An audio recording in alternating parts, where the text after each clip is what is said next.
નાઇજીરિયામાં શાળાની ઇમારત ધરાશાયી 22 વિદ્યાર્થીઓના મોત.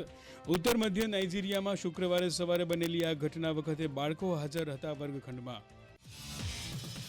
ગાઝામાં 70થી વધુ પેલેસ્ટાઇન વાસીઓના થયા મોત. હમાસે ગણાવ્યો એક આયોજનબદ્ધ નરસંહાર. ગાઝા શહેરમાં શુક્રવારે થઈ હતી હિંસક ઘટના. ગાઝા પર ઇઝરાયેલનું જોર ઘટ્યું. લડાઈ ઓછી થતા જોવા મળ્યું વિનાશનું વરવું દ્રશ્ય. બચાવ કામગીરી દરમિયાન મળી આવ્યા 60થી વધુ મૃતદેહો.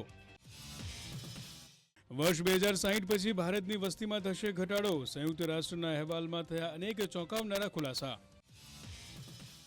નોવાક યોકોવિચે લોરેન્ઝો મુસેટ્ટીને હરાવીને વિમ્બલ્ડન 2024ની મેન્સ સિંગલ્સની ફાઇનલમાં કર્યો પ્રવેશ. 14મી જુલાઈએ રવિવારે ગત વિજેતા કાર્લોસ અલ્કારાઝ સામે થશે નોવાકનો મુકાબલો.